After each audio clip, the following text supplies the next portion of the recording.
नमस्कार, मी ॲस्ट्रोस्मिता गिरी. आज आपण आपल्या संस्कृतीतील वास्तुशास्त्राला महत्त्वाच्या असणाऱ्या गोष्टी याबद्दल बोलणार आहोत. भारतीय संस्कृतीमध्ये प्रत्येक देवतांचा एक विशेष उद्देश असतो आणि त्याच्यामध्ये एक विशेष प्रकारची ऊर्जा असते. आज आपण पाहणार आहोत एक फारसा चर्चेत नसणारा पण अत्यंत प्रभावी असा वास्तू उपाय जो आहे तो पाहणार आहोत. मग त्याच्यामध्ये इंद्रदेवतेची मूर्ती. इंद्र हा देवांचा राजा आहे हे सगळ्यांनाच माहिती आहे. मग या इंद्रदेवाची, कारण असा राजा आपल्या घरामध्ये जर आणून ठेवला तर त्याच्यामुळे आपल्या घरातल्या लोकांच्यावर सत्ता, इंद्रासारखी सत्ता राहते किंवा व्यवसायाच्या ठिकाणी योग्य त्या दिशेला जर हा इंद्र ठेवला तर आपण खरोखरच राजासारखे त्या वास्तूमध्ये राहू शकतो. ही मूर्ती जर वास्तुशास्त्रानुसार योग्य पद्धतीने ठेवली तर व्यवसायात वाढ होते, मानप्रतिष्ठा वाढते, धनवृद्धी होते आणि स्थैर्य हे मिळतं. मग आपण त्याची सविस्तर माहिती आता घेऊया. आपल्या सगळ्यांना माहिती आहे की इंद्रदेव हा देवांचा राजा आहे. तो वर्षा पाडणारा ही एक देवता आहे. त्याच्या हाताखाली वरुण ही देवता आहे. म्हणजे इंद्राने ऑर्डर दिल्यानंतरच वर्षाव, पाण्याचा वर्षाव किंवा पावसाळा सुरू होतो किंवा पाऊस पडतो. त्याच्यामुळे धनधान्य पिकतं आणि सगळीकडे समृद्धी राहते. त्यामुळे सगळ्या लोकांचं संरक्षण होतं, आरोग्याचं, ऐश्वर्याचं आणि अधिकाराचं. कारण समृद्धी आली की आपोआपच शक्ती येते. शक्ती आली की आपण इतरांचं संरक्षण करू शकतो आणि त्याचबरोबर ऐश्वर्यही आपल्या घरामध्ये नांदतं. आता पुराणानुसार इंद्रदेवांकडे ऐरावत हत्ती आहे पहा. तो राजयोग आणि सत्ता आणि वैभव दाखवतो. जिथे इंद्रतत्व मजबूत असते तिथे नेतृत्व गुण, निर्णय क्षमता, व्यवसायात यश मिळते. म्हणूनच वास्तुशास्त्रामध्ये इंद्रदेवतेला फार महत्त्व दिलेलं आहे. आता आपण एक इंद्रदेवाची मूर्ती पाहूया. ही पहा, ही इंद्रदेवाची मूर्ती आहे. ही संपूर्ण भरीव मूर्ती आहे पहा. ही सुवर्ण रंगाची, धन आणि सूर्याचं तत्व, तेज तत्व आणि ऊर्जा दर्शवणारी आहे. ही सिंहासनावर अर्धपद्मासनामध्ये स्थिर बसलेली आहे.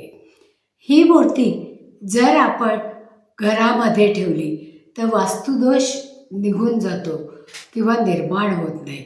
तिथे निगेटिव्ह एनर्जीचा वास राहत नाही. ही मूर्ती व्यवसायाच्या ठिकाणी आणि घरामध्येही चालते. ही मूर्ती ठेवण्याची योग्य दिशा, कारण आपल्याला स्थैर्य पाहिजे पहा.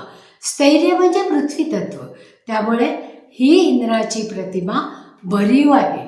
त्यामुळे ही खूप जड आहे आणि ती नैऋत्य दिशेला आपण ठेवू शकतो. नैऋत्य दिशा म्हणजे कोणती? साऊथ आणि वेस्ट, म्हणजे दक्षिण आणि पश्चिम याच्यामधला जो कोपरा येतो तो नैऋत्य दिशा. आणि त्या नैऋत्य दिशेला जर हा इंद्र आपण ठेवला तर तिथे स्थैर्य निर्माण होतं. त्याच्यामुळे नियंत्रण, संबंध घरावर त्यांचं नियंत्रण येतं. व्यवसायामध्ये टिकाव लागतो, कर्ज राहत नाही. मोठे मोठे निर्णय घेताना मानसिक जे आंदोलन होतं ते होत नाही. मालकी हक्कासाठी हा कोपरा विशेष महत्त्वाचा आहे, कारण तो पृथ्वी तत्वाचा आहे पहा.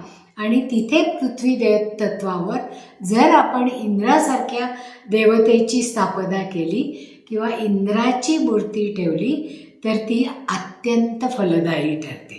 आता मूर्तीचं जरी ती नैऋत्येला ठेवली तरी तिचा चेहरा हा ईशान्येकडे करून ठेवायचा, की ज्याच्यामुळे देवाच्या दिशेकडे त्याची दिशा होते आणि दृष्टी ही देवत्वावर पडते.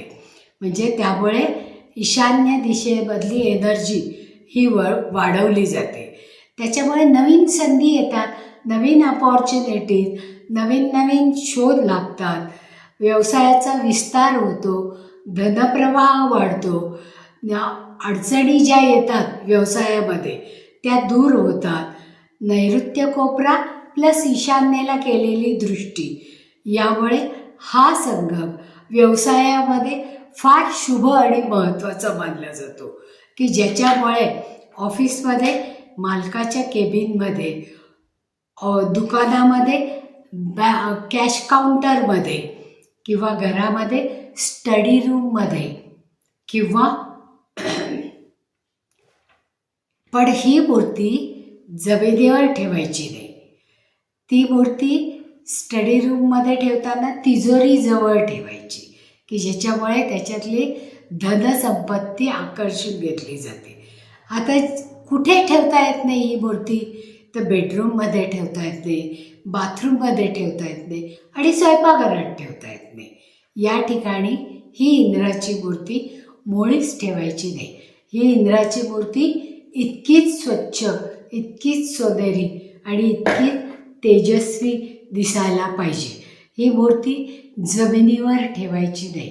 ती लाकडी पाटावर ठेवा, चौरंगावर ठेवा किंवा आसन ठेवून त्याच्यावर ठेवा. सुरुवातीला तिची स्थापना करताना, प्रतिष्ठापना करताना दूध किंवा पाण्याने स्वच्छ अभिषेक करायचा. धूप किंवा अगरबत्ती ओवाळून ठेवायची आणि गुळाचा नैवेद्य दाखवायचा. कुबेर इंद्राला पिवळे फूल अर्पण करायचं आणि ओम इंद्र देवाय नमः असा 11 वेळा जप करायचा, की ज्याच्यामुळे व्यवसायात अडकलेले पैसे मोकळे होतात, कर्ज घेतलेलं फिटतं, आर्थिक स्थैर्य वाढतं, वरिष्ठांची आपल्यावर मर्जी राहते आणि त्यांचा पाठिंबा आपल्याला मिळतो, म्हणजेच वरिष्ठांचं सहकार्य वाढतं. आवडलं असेल तर लाईक करा, सबस्क्राईबही करा आणि ही माहिती तुमच्या मित्रमैत्रिणींपर्यंत पोचावी असं वाटत असेल तर शेअरही करा. आणि खाली तुम्ही जय इंद्रदेव असं जर लिहिलं तर यापासून मिळणारी ऊर्जा ही तुम्हाला जास्तीत जास्त प्रमाणात मिळू शकते. आणि तुम्हाला जर काही शंका असतील तर जरूर तुम्ही खाली आम्हाला कळवा. आम्ही तुमच्या सर्व शंकांचं निरसन करू. पुन्हा असाच एखादा नवीन विषय घेऊन भेटूया. धन्यवाद.